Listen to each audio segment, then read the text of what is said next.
L'Union fraternelle des Ivoiriens de la région métropolitaine de Washington DC est-elle retombée dans une autre impasse?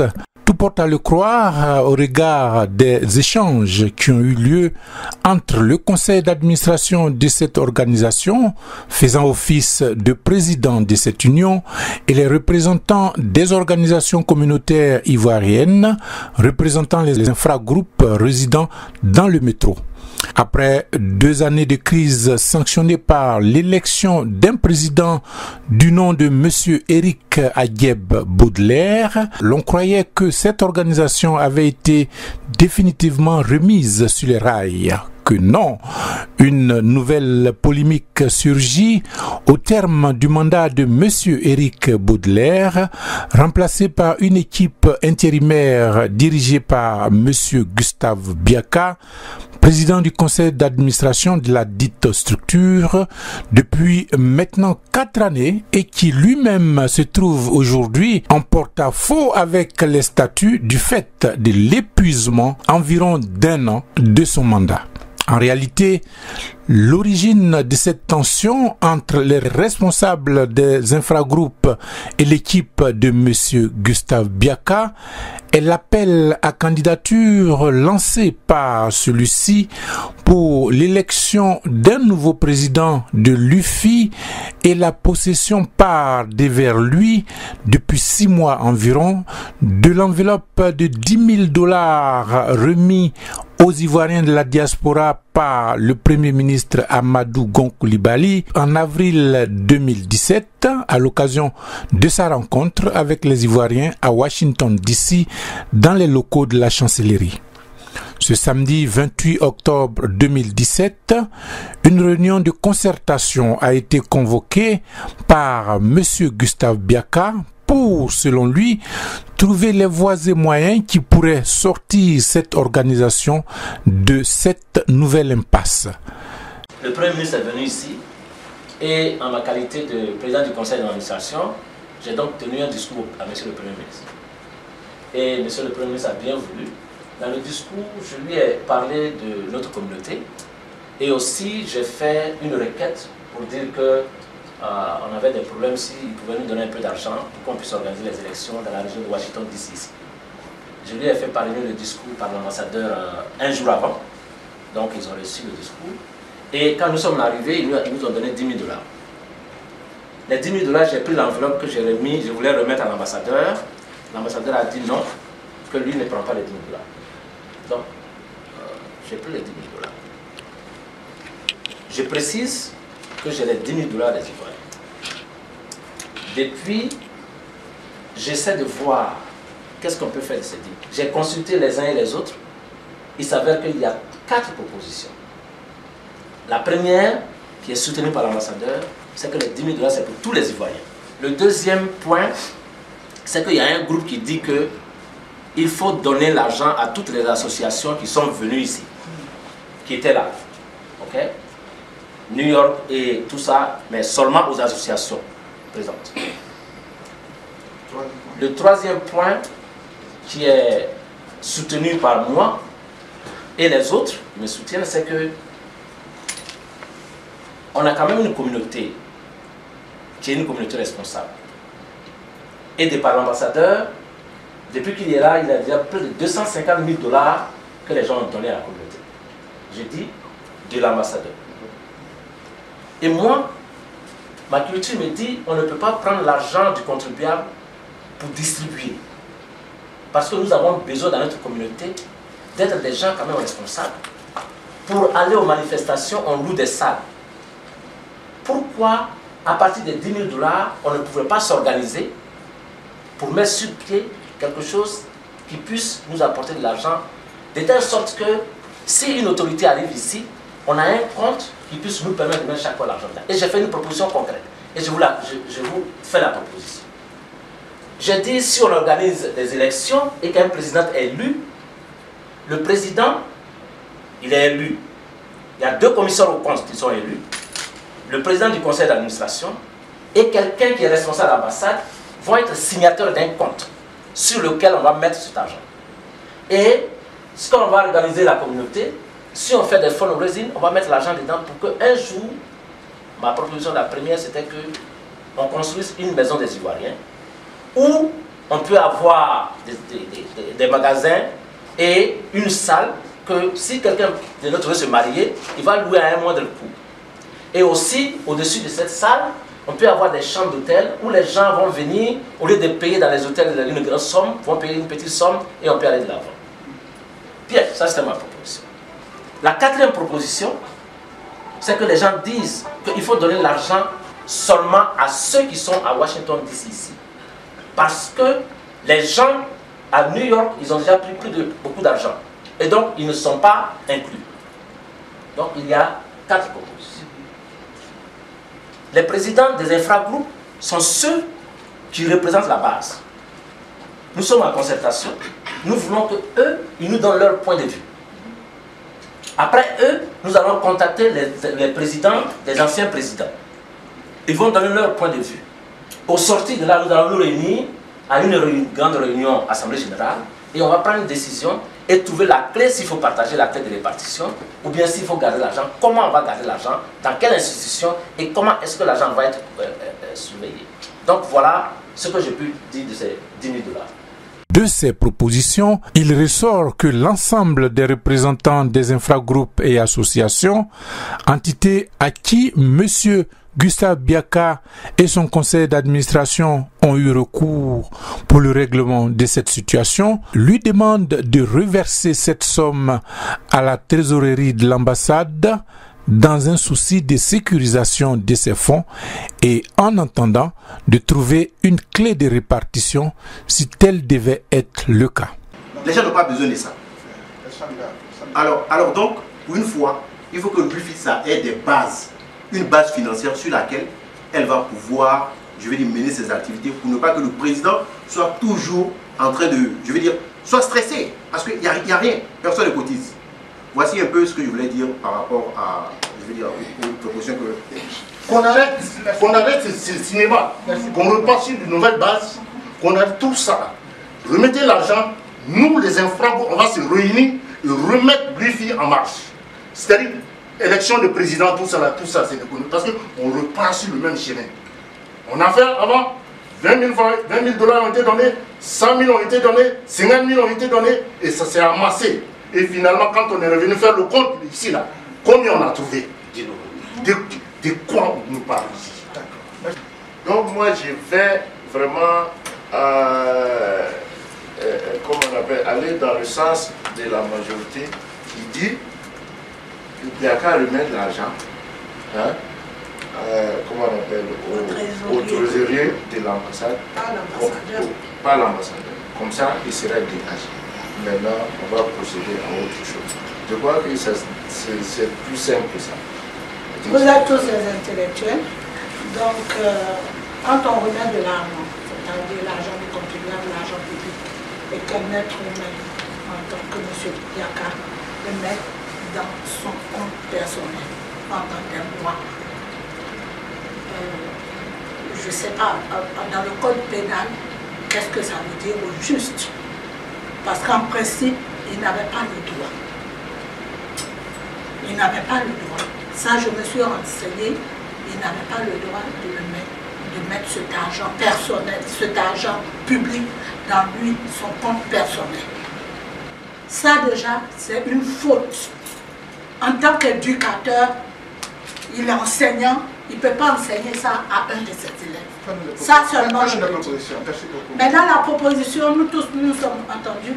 L'argent, on ne remettra pas l'argent à l'ambassadeur, parce que l'ambassadeur, il est partant, il va partir.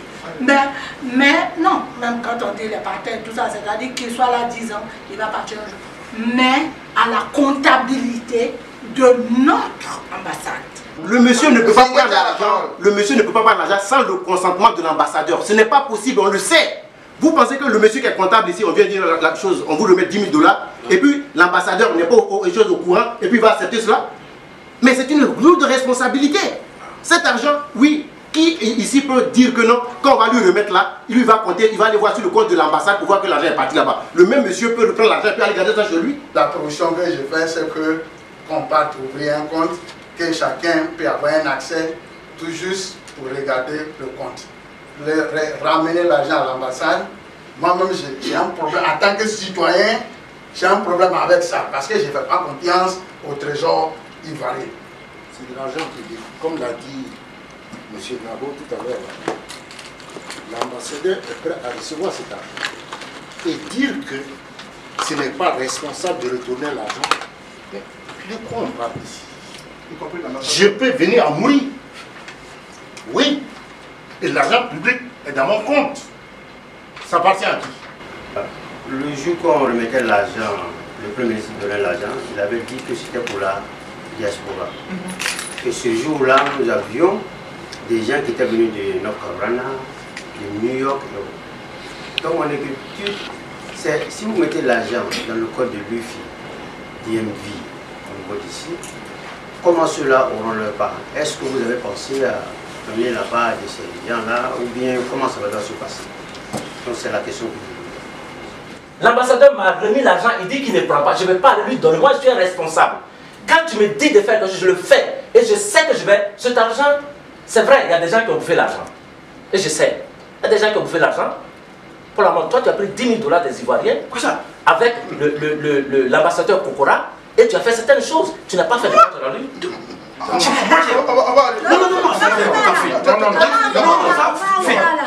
tu ouvres des brèches impréalables. Non, mais c'est grave ça. C'est un menteur. Pardon. Retire ça. Le président me incite pour la mort. J'ai vu. Le problème, c'est pas vrai. S'il vous plaît. Le président me incite. Je vais aller dans les principes pour qu'on comprenne. S'il vous plaît. L'ambassadeur Daouda Diabaté a pris, il a refusé de prendre les 10 000 $. Il a dit, Biaka, tu gasses, je ne peux pas aller lui remettre ça. Je refuse.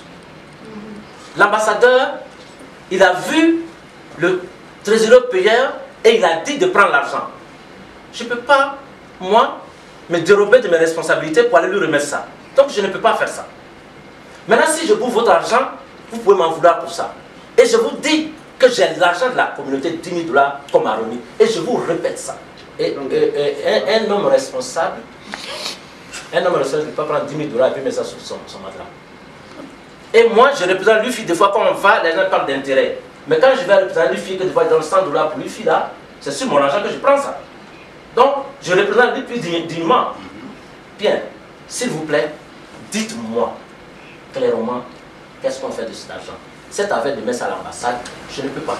Parce que l'ambassadeur lui, il a refusé de prendre ça. Vous saluez, vous encouragez. Je ne peux pas non plus ne pas évoquer les échos qui nous sont parvenus.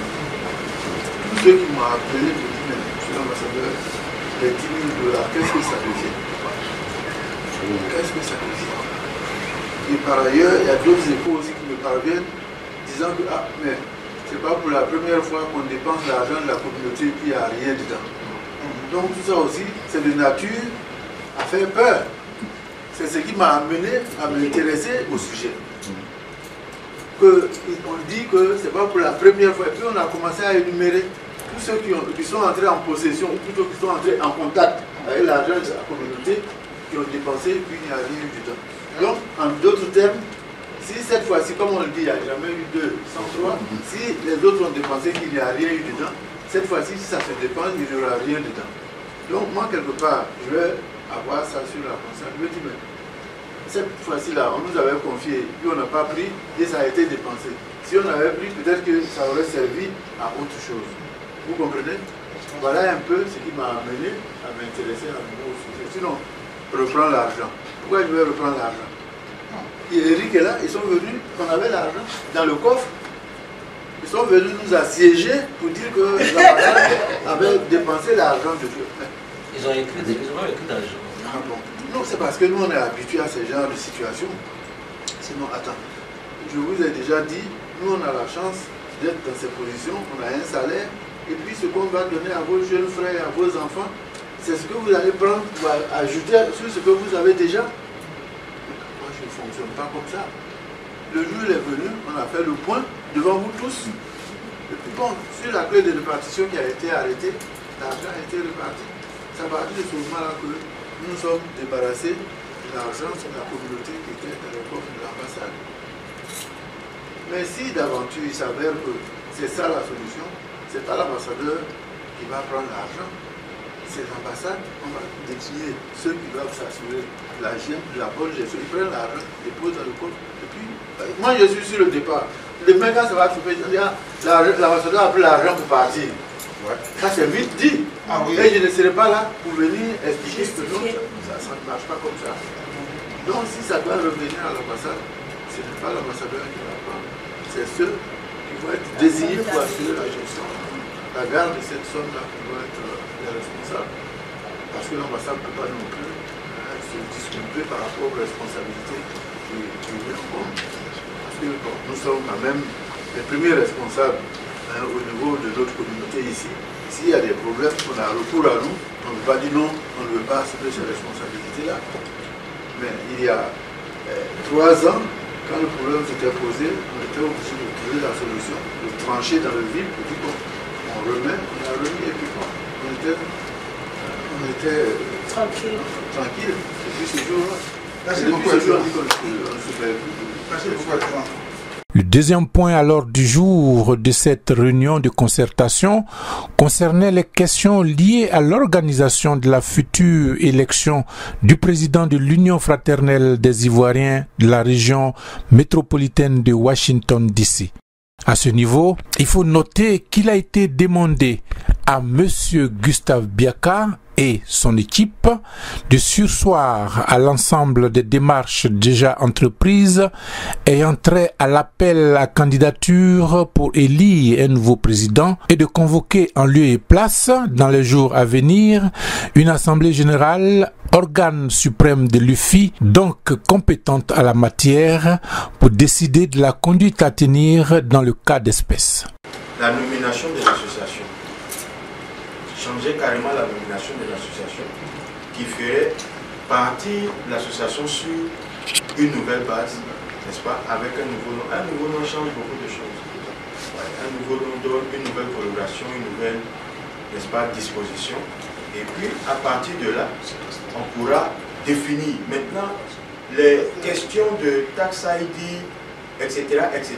Pendant que le président a été élu, on peut à l'intérieur créer un comité qui sera spécialement chargé de travailler, n'est-ce pas, sur la légalisation de l'association, n'est-ce pas, en travaillant pour l'acquisition du tax ID, pourquoi pas du 501c3, et puis aussi pour l'ouverture d'un compte, n'est-ce pas, en bonne et due forme.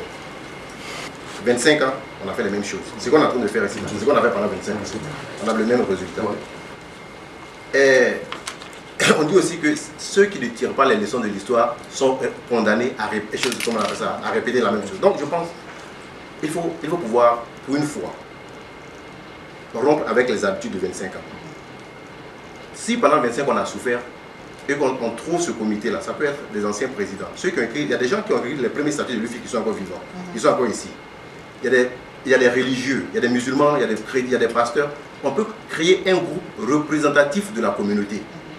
Dans ce cas-là, voilà ce que moi je propose. Ça, c'est une proposition. Le président d'Infragroupe se mettre au travail ensemble. On se met au travail et on trouve une solution à l'UFI. Parce que les 25 ans, on ne peut pas continuer dans la même direction. Qui est quoi? Pourquoi les gens ne s'intéressent pas à l'UFI? C'est pourquoi j'ai dit de tout mettre à plat.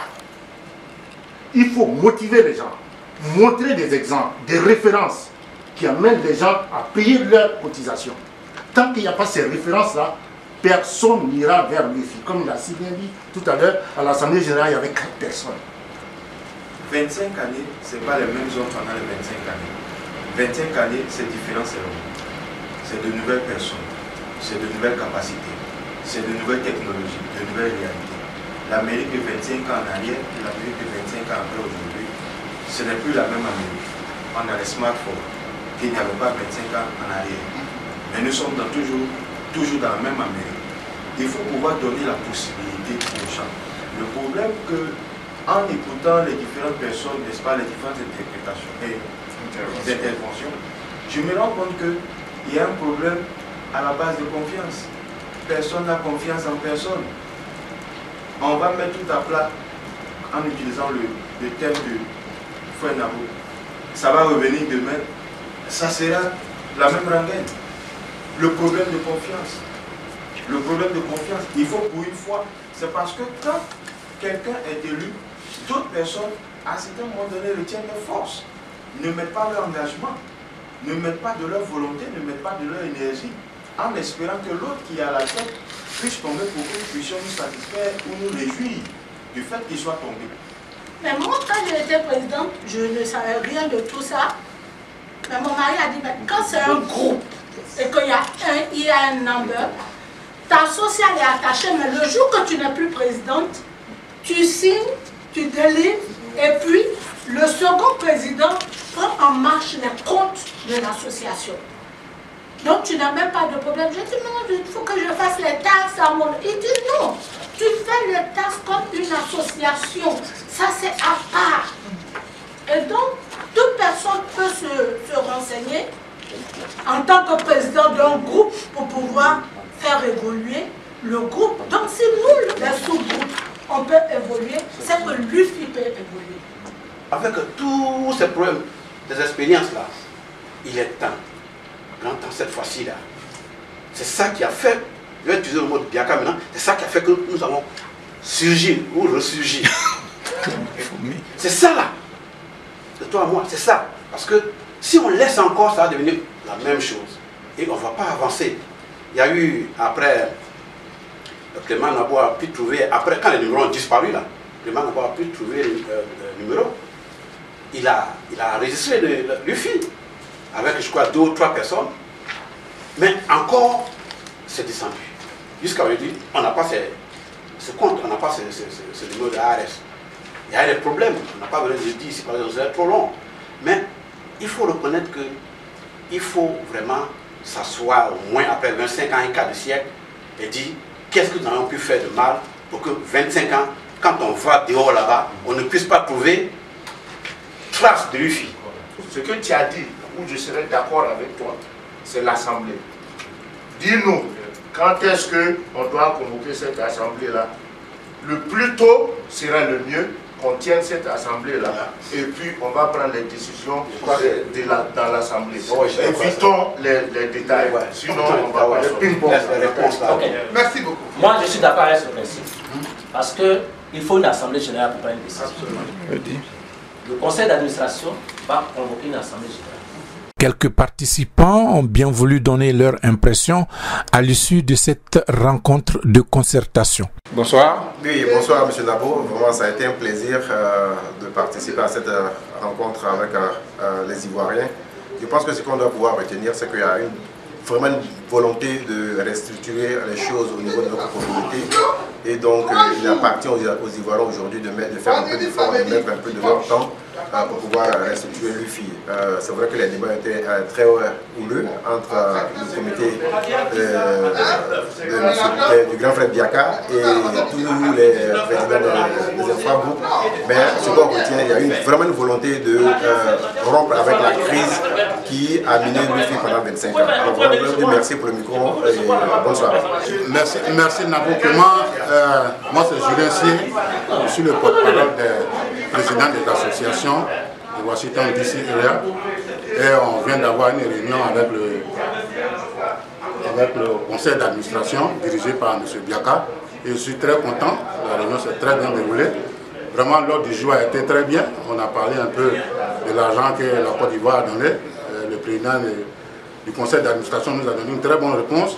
Concernant aussi le deuxième point qui est sur les statuts, on a trouvé aussi une bonne conclusion, celle d'organiser une assemblée générale où tous les Ivoiriens vont venir s'exprimer afin qu'on trouve vraiment une solution à notre communauté. Notre communauté souffre et aujourd'hui, les infragroupes, en tant que président des infragroupes, nous sommes réunis pour qu'ensemble avec le comité d'administration, on trouve une solution à notre communauté. C'est très important. Je crois que la réunion s'est très bien déroulée. Il n'y a pas eu des mots blessants.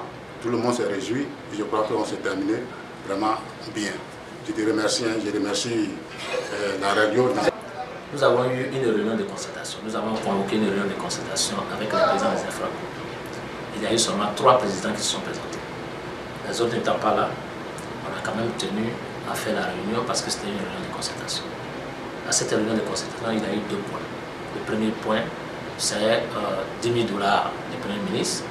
Et les présidents des infragroupes ont dit que l'argent que l'ambassadeur a refusé, qu'il devait prendre, il fallait remettre ça à l'ambassade. L'ambassadeur lui-même est venu, il a dit que bon, si on doit faire recours à l'ambassade, bon, il accepte, mais lui, il s'en va. Donc, si on veut mettre l'argent à l'ambassade, on met l'argent à l'ambassade. Le conseil a dit, bon, ils vont réfléchir, puisque le président des infragroupes, ce n'est pas seulement le groupe des citoyens. Et donc, ils vont réfléchir à appeler aussi certains présidents, des anciens présidents. Le deuxième point qui a été soulevé, c'est l'organisation pratique de l'UFI avec les élections. Nous avons donné un organigramme, un chronogramme pour qu'on organise les élections, parce que nous avions jugé opportun que notre mandat était vraiment très épineux et qu'à une assemblée générale, il faut qu'un conseil soit mis sur pied pour y trouver les statuts des règlements intérieurs traduits en anglais à l'UFI pour qu'on puisse faire enregistrer l'UFI.